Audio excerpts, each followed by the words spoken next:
नमस्कार, स्वागत करता हूं आपके अपने YouTube चैनल अमित विकल क्लासेस में। आज हम देखेंगे आपका railway group D NTPC CBT के प्रीवियस पेपर के पार्ट नंबर 9। तो ये रहा आपका पहला क्वेश्चन। लिखना, एक संख्या के 73% और उसी संख्या के 58% के बीच का जो अंतर है वो 960 है। हमारे से कह रहा है उस संख्या का 22% कितना है, ज्ञात कीजिएगा। मैं कह रहा हूं उसका 73% और उसके 58% का जो अंतर है, यानी कि कहने का मतलब यह है कि इन दोनों का जो अंतर है वो बराबर है 960 के। तो मैं देख रहा हूं इन दोनों में कितने का अंतर है, तो इन दोनों में जो अंतर है वो है जी 15 का, यानी कि परसेंटेज में तो अंतर 15 का है। अरे बताओ क्वांटिटी में, यानी कि वैल्यू में अंतर कितने का, 960 का। तो मैं कह सकता हूं 15% बराबर किसके है भाई, 960 के। जब 15% बराबर 960 है, हमारे से पूछ रहा है ये बताओ 22% कितना होगा, ज्ञात कीजिएगा। तो हमेशा ध्यान रखिएगा जब आपके पास दो वैल्यू हो, एक परसेंटेज की हो एक क्वांटिटी की हो, तो ये क्वांटिटी की वैल्यू को रखेंगे हमेशा ऊपर। तो क्वांटिटी की वैल्यू तो रख दी हमने ऊपर और परसेंटेज की वैल्यू हमने कहां रख दी भाई, नीचे। हमारे से पूछ रहा है 22%। तो देखिएगा जो वैल्यू आपको निकालनी है ना, आप गुणा में उतना ही कर दोगे। मान लीजिएगा आपसे पूरी वैल्यू पूछने लगे, अगर पूरी वैल्यू पूछेगा तो आप इंटू 100 कर दोगे, लेकिन पूरी वैल्यू ना पूछ के आपसे पूछ रहा है 22%, तो इंटू में क्या कर दोगे भाई, 22। इंटू में क्या कर दोगे भाई साहब, डिवाइड करेंगे। देखना 15 छिक्का 90 और 15 चौका कितना भाई 60, और आप 64 की 22 में गुणा करोगे। तो जब आप 64 की 22 में गुणा करोगे तो ध्यान दीजिएगा क्या निकल कर होगा, देखना 4 दूनी 8, 4 दूनी 8 और 6 दूनी कितना 12, 8 और 12 20, 20 की सिफर 2, ठीक है, और 6 दूनी 12 और 12 और 2 कितना भाई 14, यानी कि 1408 हमारा 22% के बराबर होगा। ये रहा आपका क्वेश्चन नंबर सेकंड। आपका परसेंटेज का बहुत अच्छा क्वेश्चन है, कैसे करोगे ध्यान दीजिएगा। मैंने कहा तेल की कीमत में 25% की वृद्धि हुई, तो खपत में यानी कि खाने में कितने परसेंट की कमी करें कि हमारा मूल्य समान है, यानी कि खर्च में वृद्धि न हो। तो देखिएगा कैसे करोगे, ध्यान दीजिएगा। ये बताओ 25% की वृद्धि हुई, तो ध्यान रखिएगा 25% की वृद्धि गई है, तो मैं कह सकता हूं 25 अपोन में क्या हो गया भाई 125। ध्यान रखना अगर वृद्धि हुई है तो आप 100 में ऐड करके नीचे लिख दोगे, और अगर कमी हुई है तो जितने की कमी हुई है आप उतना 100 में से घटा के नीचे लिख दोगे। और इनटू में क्या कर देंगे भाई 100, इनटू में क्या कर देंगे 100। तो देखना 25 पंजे कितना भाई 125, और 5 से 100 घटोगे तो कितनी मेरी घटेगा भाई 20%। कहने का मतलब ये हुआ कि अगर रेट 25% बढ़ जाए और हम अपनी खपत 20% कम कर दे तो हमारा खर्च नहीं बढ़ने का। आप अगर चाहो तो इस क्वेश्चन को है ना एक तरीके से और कर सकते हो।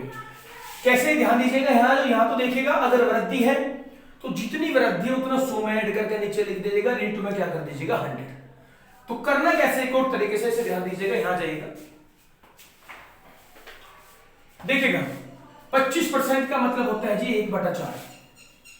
25% का मतलब 1/4, यानी कि पहले मूल्य 4 रुपए था, पहले प्राइस 4 रुपए था, 4 में 1 की वृद्धि होगी तो 4 से कितना बढ़ेगा भाई 5। अब मैं कह सकता हूं 5 रुपए हमारा खर्च होने लगा। वो कह रहा है इसमें कितने की कमी करूं कि हमारा खर्च पहले के जितना ही हो जाए, यानी कि मुझे 5 को दोबारा क्या बनाना है 4। तो ये बताओ कितने की कमी करनी पड़ेगी, 1 की कमी। अरे 1 की कमी किस पे होगी भाई 5 पे। देखो जो वृद्धि की बात थी तो 4 पे 1 की वृद्धि हो गई 5 हो गया था। अगर हम खपत की बात कर रहे हैं तो 1 की कमी होगी, और 1 की कमी किस पे होगी भाई 5 पे, और इनटू में क्या कर देंगे भाई 100। तो देखना कितना निकल के आया आपका भाई 20%, यानी कि अगर खर्च 25% बढ़ जाए तो खर्चा समान रखने के लिए हमें खपत 20% कम करनी होगी, और यही हमारा क्या है आंसर है। ये रहा आपका क्वेश्चन नंबर 3। संतरे की कीमत 20% कम हो जाने पर एक आदमी 120 रुपए में 20 संतरे ज्यादा खरीद सकता है। 20 संतरे ज्यादा 20% कम हो जाने के कारण, तो उसने कहा प्रति संतरे का, यानी कि एक संतरे का पहले वाला मूल्य कितना था ज्ञात कीजिएगा। देखो मूल संतरे का मतलब यह है कि पहले वाला एक संतरे का प्राइस कितना था ज्ञात कीजिएगा। तो आप मुझे एक बात बताइएगा, 120 रुपए के संतरे खरीद रहे हैं और कमी हो रही है 20% की, तो 20% का मतलब होता है जी 1/5। अगर आप 120 का 1/5 निकालोगे तो मैं कह सकता हूं 24 रुपए की कमी हुई, और 24 रुपए की कमी के कारण उसे 20 संतरे, अरे क्या मिले भाई, ज्यादा मिले, यानी कि 24 रुपए में मैं कह सकता हूं 20 संतरे मिले। बात बताओ यहां तक क्लियर है कि नहीं? अरे 24 रुपए में 20 संतरे, अगर मैं 24 को 20 से डिवाइड कर दूं तो ये बताओ एक संतरे का प्राइस आया कि नहीं आया? ये आपके एक संतरे का प्राइस है कमी होने के बाद का, लेकिन हमारे से पूछ रहा है वो जी पहले वाला प्राइस। कौन सा पूछ रहा है? पहले वाला प्राइस, और ये है बाद वाला प्राइस। और ध्यान दीजिएगा इस प्राइस में है ना 20% की कमी है। 20% की क्या है? कमी। अगर इसमें 20% की कमी है तो ये हमारा 80 होगा। कितना होगा? 80। ध्यान रखिएगा अगर कमी है तो जितनी कमी है ना उतना आप 100 में से घटा के नीचे लिख दोगे, और अगर बढ़ोतरी है तो जितने की बढ़ोतरी है उतना 100 में ऐड करके नीचे लिख दोगे। और देखो मूल वैल्यू, पहली वैल्यू निकालने के लिए इनटू में क्या कर देंगे भाई 100। देखना अगर हम इसे काटने लगे, देखना ये आपको कट गया 5 में, और ये कट गया आपका भाई 16 बार, और 24/16 का मतलब है 8 तिया 24, और 8 दूनी कितना भाई 16, यानी कि 3/2, और 3/2 का मतलब है जी 1.5 रुपया। कितना भाई? 1.5 रुपया। यानी कि मूल जो पहले एक संतरे की कीमत थी वो 1.5 रुपया थी, और 1.5 ही हमारा क्या होगा? आंसर होगा। ये रहा आपका क्वेश्चन नंबर 4।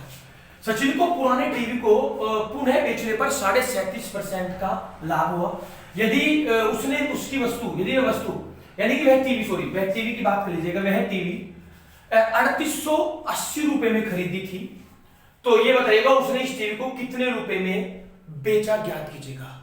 देखिएगा खरीदा 3880 का था और 37.5% के लाभ पर बेच दिया। ध्यान दीजिएगा 37.5% का जो मतलब होता है जी वो होता है 3/8 के। 3 किसके जी? 8 के। यानी कि मैं कह सकता हूं यहां जो हमारा सीपी है वो हमारा 8 रुपए है, और जो जी हमारा लाभ है, लाभ कितना है जी? 3 रुपए। अगर प्रॉफिट में बेच रहे हैं ना तो ऊपर की वैल्यू हमारा लाभ है, और अगर हम हानि में बेच रहे हैं तो ऊपर की वैल्यू हमारी हानि है। यानी कि 8 रुपए का सीपी है और 3 रुपए का लाभ है, तो मैं कह सकता हूं कि वस्तु छोटी वैल्यू में 11 रुपए की बिकी। और ये बताओ यहां सीपी कितना है? 8। यहां सीपी 8 है, और वास्तव में ओरिजिनल वैल्यू में ये बताओ सीपी का दे रखा 3880, तो ओरिजिनल वैल्यू रखेंगे ऊपर, और ध्यान रखिएगा लोकल वैल्यू कहां रखेंगे? नीचे। हमारे से पूछ रहा है वो कितने का बिका, अरे बताओ लोकल वैल्यू में टीवी कितने का बिका?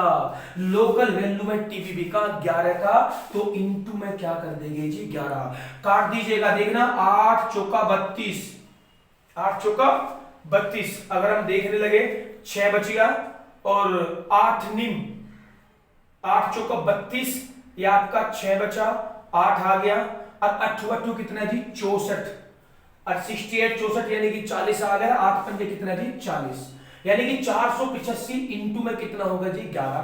तो जब हम 11 पंजे 55 का 5 का हासिल 5, 11 8 88 88, और 5 आपका 93 का 3 का हासिल लगा 9, और 11 चौका 44, 44 और 9, तो आपके 44 और जो 9 हो गए वे आपके हो गए जी 53।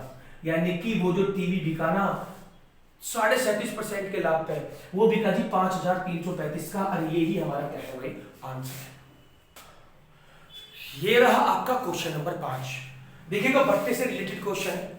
मैं कह रहा हूं एक वस्तु का सूची मूल्य, सूची मूल्य का मतलब है जी एमआरपी, अंकित मूल्य या निर्धारित मूल्य, 2000 रुपए है, और इस पे है ना एक पहले 20% का डिस्काउंट दिया, फिर 10% का डिस्काउंट दिया। कह रहा लगातार ये 2 डिस्काउंट देने के बाद आप ये बताइएगा ये वस्तु कितने की बिकी, यानी कि इसका विक्रय मूल्य कितना है, ज्ञात कीजिएगा। तो क्वेश्चन आसान है, कैसे करना है ध्यान दीजिएगा। ये बताओ इसका जो एमआरपी था वो 2000 रुपए था, पहले इस पे दिया 20% का डिस्काउंट, 20% के डिस्काउंट का मतलब है 80 अपोन में क्या भाई 100, 80 अपोन में क्या भाई 100, यानी कि हमने 2000 को 100 मान लिया और 20% डिस्काउंट के साथ वैल्यू निकालने के लिए इनटू में क्या कर दिया 100, ओ सॉरी इनटू में क्या कर दिया 80। ऐसे ही फ्री का डिस्काउंट दिया क्या परसेंट का भाई 10% का, अब 10% का डिस्काउंट यानी कि 90 बटे में कितना होगा भाई 100, यानी कि इस पूरी वैल्यू को फिर के हमने 100 मान लिया और फिर के इसे 10% कम कर दिया, और 10% कम करने का मतलब है इनटू में क्या जी 90, इनटू में क्या 90, सोल्व कर दीजिएगा 0 0 और आपका 1 0 से 1 0, 1 0 से 1 0, देखिए ना 8 9 72, 8 9 72 का मतलब है 720, और 720 की आप इनटू में 2 में गुना करोगे तो ये आपका होगा 144, ऐसे 72 दूनी आपका भाई 2 दूनी 4 तो 144, अब 144 और 0 यानी कि 1440 हमारा क्या होगा आंसर होगा, यानी कि 2 डिस्काउंट देने के बाद वो वस्तु है ना 1440 रुपए की बिकी, और यही आपका क्या है आंसर है। ये रहा आपका क्वेश्चन नंबर 6, आपका साधारण ब्याज का सिंपल सा क्वेश्चन है, और ये भी 2014 में आया हुआ है, सीपीटी परीक्षा में आया हुआ है, ठीक है। देखिएगा 750 रुपए की निवेशित राशि पर, यानी कि हमारा जो अमाउंट है वो 750 रुपए है, और 3 महीने का ब्याज 18 रुपए है, तो हमारे से पूछ रहा ब्याज की दर कितनी होगी, याद कीजिएगा। आप मुझे एक बात बताइएगा, 3 महीने का 18 रुपए ब्याज है तो 12 महीने का कितना होगा, ये इसका 4 गुना, तो ऐसे ही 18 का 4 गुना होगा 72, यानी कि 1 साल का जो ब्याज है वो है जी 72 रुपए, कितना है 72 रुपए। देखिएगा रेट ऑफ इंटरेस्ट निकालने के लिए सबसे पहले आपके पास 1 साल का ब्याज होना चाहिए, उसके लिए हमने क्या करा, 3 महीने का ब्याज 18 रुपए है तो 12 महीने का कितना होगा 72 रुपए। अब निकालेंगे कैसे दर, इस बात को ध्यान से सुनेगा मेरे प्यारे बच्चों, ध्यान दीजिएगा। ये बताओ 72 रुपए का ब्याज लिया किस पे गया है, 72 रुपए का ब्याज लिया गया है 750 रुपए पे। तो जब कभी भी हम परसेंटेज याद करेंगे तो 1 साल के ब्याज को तो रखेंगे ऊपर, 1 साल के ब्याज को रखेंगे ऊपर, अरे यो ब्याज जिस धन पर लिया गया है उस धन को कहां रखेंगे नीचे। अब ध्यान दीजिएगा, ये परसेंटेज का चिन्ह लगाने के लिए इनटू में क्या कर देंगे जी 100, इनटू में क्या कर देंगे 100, देखिए ना 0 से 0 कटिए भाई, ठीक है, ये आपसे 5 से काट दोगे आप, सॉरी 5 से 15 दे, और 5 दूनी कितना भाई 10, ऐसे 72 दूनी कितना भाई 144, और 144 अपोन में कितना आ गया जी 15, और जब आप 144 को 15 से डिवाइड करोगे तो डिवाइड करके देख लीजिएगा, 15 निम्मा 135, 15 निम्मा आपका 135, और फिर आपका बचा भाई 9, कितना बचा भाई 9, अब पॉइंट लगा के तान ली हमने 0, अब 15 छिक्का कितना जी 90, यानी कि जो रेट ऑफ इंटरेस्ट है ये वो निकल के आई है 9.6%, और यही हमारा क्या होगा आंसर होगा। ये रहा आपका क्वेश्चन नंबर 7, देखो कैसे करोगे चक्रवर्ती ब्याज का, छोटा सा अच्छा सा क्वेश्चन है, सुंदर सा क्वेश्चन है, करना कैसे है ध्यान दीजिएगा। मैं कह रहा हूं यदि ब्याज चक्रवर्ती ब्याज पर, यानी कि ब्याज छमाही है, छमाही है, तो उसने कहा 20% वार्षिक दर से 10,000 रुपए निवेश किए जाते हैं, तब 18 माह बाद राशि कितनी मिलेगी। देखिए छमाही का मतलब है हाफरली। अब उसने कहा ध्यान दीजिएगा, आप मैं आपको बता दें, तो हाफरली का मतलब क्या होगा, एक छोटी सी चक्रवृद्धि बात में कंडीशन होती है कि अगर हाफरली है तो आप एक काम करोगे, जो अपनी रेट ऑफ इंटरेस्ट है ना आप उसे 2 से डिवाइड कर दोगे तो रेट ऑफ इंटरेस्ट आपकी क्या निकल आएगी 10%। अगर छमाही है तो 2 से डिवाइड कर देंगे रेट ऑफ इंटरेस्ट को, तो ये आपकी एग्जैक्ट आपकी है ना रेट ऑफ इंटरेस्ट निकल आ गई। और हम टाइम को करते हैं 2 से गुना, लेकिन टाइम को हम जब 2 से गुना करेंगे तब आपका टाइम साल में हो, ताकि हम साल को महीनों में चेंज कर सके, 6 महीनों में चेंज कर सके, क्योंकि एक साल में छमाही कितनी होती है 2, तो इसलिए हम 2 से डिवाइड करते हैं, 2 से गुना करते हैं साल को, ताकि हम साल को महीनों में क्या कर सके चेंज कर सके। तो ध्यान दीजिएगा यहां पे ऑलरेडी 18 महीने हैं, ये महीनों में ऑलरेडी है तो इन्हें चेंज करने की जरूरत नहीं है। और अगर हम 18 महीने को देखने लगूं तो 18 महीने का मतलब है जी 3 छमाही। कितनी छमाही 3 छमाही। तो देखो क्वेश्चन कैसे करोगे, देखो 10% का मतलब होता है जी 1/10, यानी कि मैं कह सकता हूं कि आपका मूलधन तो है 10 और 1 साल का ब्याज इसमें हो गई, ब्याज हो गया आपका जी 1। तो मैं कह सकता हूं जो आपका अमाउंट है वो 10, 11 बटे में कितना होगा जी 10।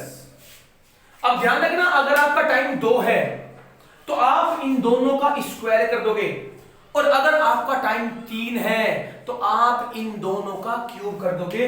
तो मैंने है ना इन दोनों की क्यूब कर दी, 11 बटे 10 की क्या कर दी भाई क्यूब कर दी। तो मैं कह सकता हूं 11 की क्यूब होगी 1331, और जो 10 की क्यूब है वो होगी जी 1000। अब ध्यान रखिएगा, ये हमारा छोटी वैल्यू का मूलधन है यानी कि अमाउंट, और ये हमारा यानी कि प्रिंसिपल है, और ये हमारा टोटल अमाउंट है। अरे क्या है भाई, टोटल अमाउंट छोटी वैल्यू का मिश्र धन। देखो ये छोटी वैल्यू का मूलधन है और यहां बड़ी वैल्यू का मूलधन है, और अगर मैं इन दोनों का कंपेयर करूं, अगर मैं इन दोनों का आपस में कंपेयर करूं तो देखो इसमें एक जीरो ज्यादा है। अरे ये 1000, ये 10,000, तो इसमें एक जीरो ज्यादा है। तो मेरे प्यारे बच्चों एक जीरो यहां चिपका दो और एक जीरो यहां चिपका दो, यानी कि ये तो बन गया आपका मूलधन और ये बन गया आपका मिश्र धन, जो आपसे 18 महीने के बाद का पूछ रहा है, और यही हमारा क्या होगा आंसर होगा। ये रहा आपका टाइम एंड वर्क का बहुत अच्छा सा क्वेश्चन है। कैसे करेंगे ध्यान दीजिएगा। 15 व्यक्तियों ने 20 दिनों में एक तालाब खोदने का काम लिया, यानी कि ठेका लिया, और 10 दिनों के बाद 5 व्यक्ति काम छोड़कर चले गए। 10 दिनों के बाद, और अगले 5 दिनों के बाद, यानी कि 10 दिन के बाद 10 दिनों के बाद 5 व्यक्ति काम छोड़कर चले गए, और अगले 5 दिनों के बाद 5 व्यक्ति और काम छोड़कर चले गए। तो ऐसे काम तो छोड़कर चले गए, तो काम पूरा होने में कितना समय लगेगा याद कीजिएगा। आप मुझे एक बात बताइएगा, 15 व्यक्ति थे और काम कर रहे हैं जी 20 दिन में, तो ये बताइएगा टोटल काम कितना हुआ है 300। कितना हुआ 300। अब ध्यान दीजिएगा, उन्होंने 10 दिनों के बाद 5 व्यक्ति काम छोड़ गए। देखिएगा आदमी थे 15 और 10 दिन के बाद 5 ने काम छोड़ा है, तो मैं कह सकता हूं कि 15 आदमी ने 10 दिन तक काम कर लिया। अरे 10 दिन के बाद ही तो काम छोड़ा है, इसका मतलब है 15 आदमी ने 10 दिन तक काम कर लिया, और 15 आदमी का 10 दिन का जो काम होगा वो होगा जी 150। 15 आदमी का 10 दिन का जो काम होगा वो कितना होगा जी 150। 300 में से 150 काम हो चुका है, तो ये बताओ काम बचा कितना 150, यानी कि 150। ठीक है।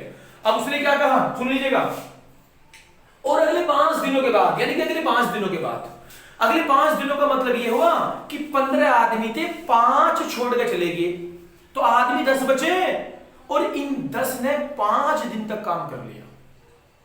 अब समझ लो, मैंने कहा 5 व्यक्ति छोड़ के चले गए, अरे 15 थे, 5 छोड़ के चले गए, तो 10 ही तो बचे, और 10 आदमी ने अगले 5 दिन तक काम कर लिया। तो 10 आदमी ने अगले, यानी कि 10 आदमी ने 5 दिन काम करा, तो 10 आदमी ने जब 5 दिन काम करा तो बताओ काम करा कितना 50, अरे बताओ काम कितना बचा 100।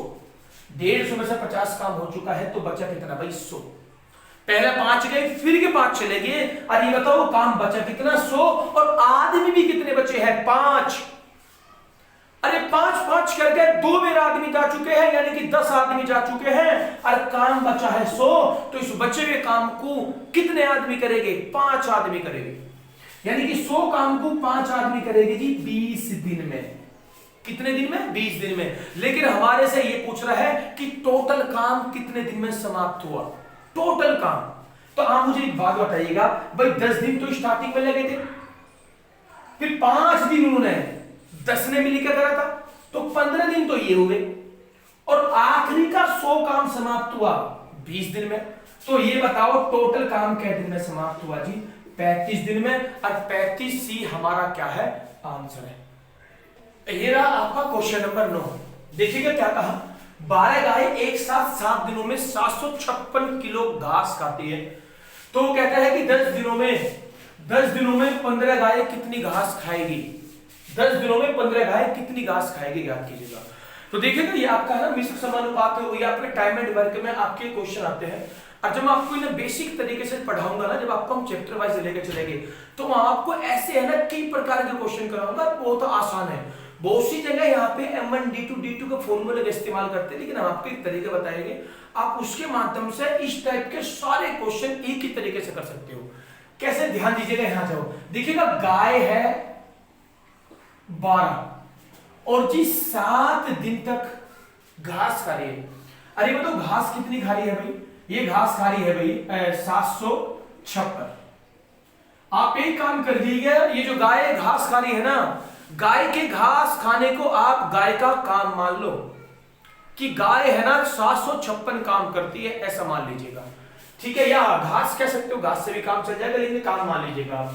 अब उसने कहा 10 दिनों में 15 गाय कितनी घास खाएगी, ज्ञात कीजिएगा।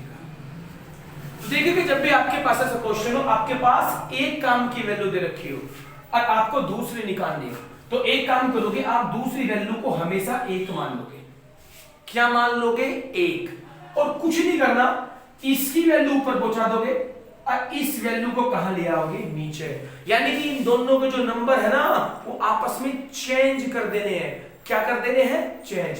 और चेंज करने के बाद क्या करोगे, ध्यान दीजिएगा, देखना 12 तो आदमी है, 12 गाय सॉरी, और 7 दिन में जब मैंने इन्हें चेंज कर दिया तो 1 की वैल्यू ऊपर चलेगी, गुना में आ गया 1। ऐसे ही यहां पे आपका 15 है और यहां पे आपका क्या है भाई, 10 है। और मैं कह सकता हूं 756 की वैल्यू कहां गई थी, नीचे आ गई थी, तो इनटू में क्या आ गया जी, 756।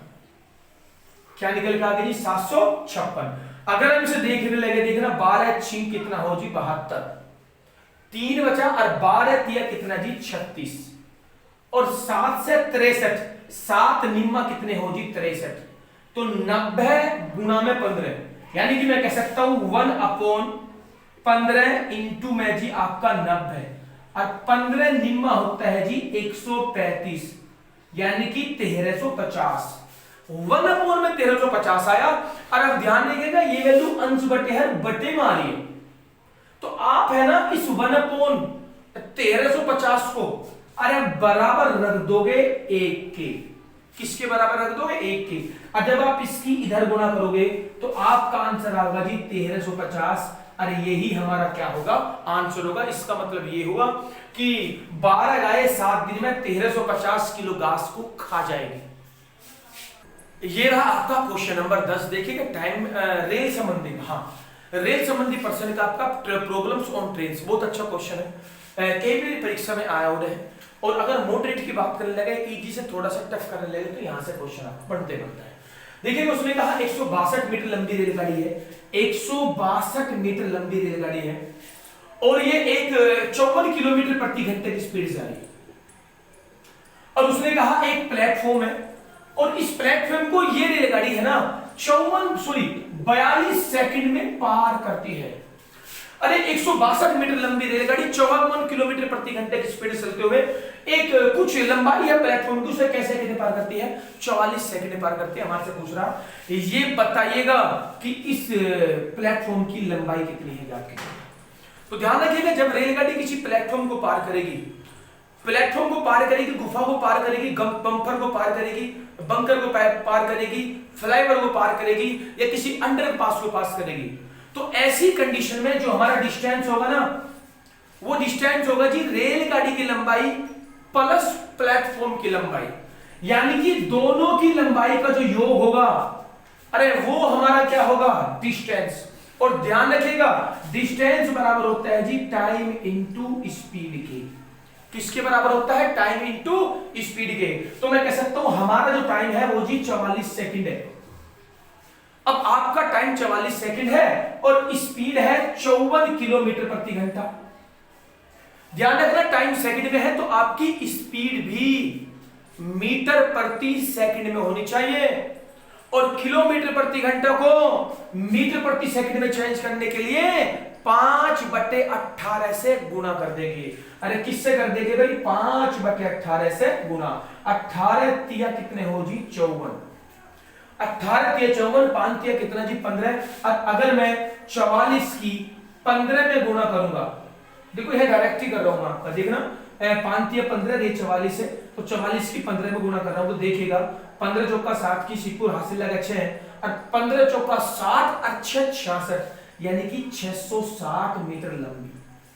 इसका मतलब ये हुआ कि रेलगाड़ी की लंबाई और प्लेटफॉर्म की जो लंबाई का योग है ना वो 660 है, दोनों की लंबाई का योग 660। और अगर मैं इसमें से 660 में से अगर मैं रेलगाड़ी की लंबाई 162 घटा दूं तो हमारा प्लेटफॉर्म निकल कर आवेगा कि नहीं आवेगा? बिल्कुल आवेगा। तो कितना है देखना, यहाँ पे आ गया आपका 8, इनके से बढ़ेगा आपका 9, और इनके 5 में से आपका एक गया कितना जी? 4, सॉरी 5 में से एक गया 4, तो हमारी रेलगाड़ी की लंबाई कितनी है? 498। और यही हमारा क्या होगा? आंसर होगा। तो उम्मीद करता हूं ये वीडियो आपको पसंद आई होगी। अगर पसंद आई है तो ज्यादा से ज्यादा शेयर करो, चैनल को सब्सक्राइब करो, वीडियो को लाइक करो, और सभी ग्रुप में आप हैं प्लीज शेयर करते रह करो मेरे भाई, ताकि मैं ऐसी ही आपके लिए वीडियो लाता रहूं। और आगे हमारा लाइव खुलने के बाद हम आपको है ना एक टाइम निर्धारित करने के बाद आपको चैप्टर वाइज मैथ और रीजनिंग के साथ साथ हम आपको हिंदी भी पढ़ा सके। तो मैं आपके लिए 2 लाइन कह रहा हूं, खुद से जीतने की जिद है, खुद से जीतने की जिद है, मुझे खुद को हराना है, खुद से जीतने की जिद है, मुझे खुद को हराना है। मैं भीड़ नहीं हूं इस दुनिया की, मैं भीड़ नहीं हूं इस दुनिया की, मेरे अंदर एक जमाना है, मेरे अंदर एक जमाना है। नमस्कार।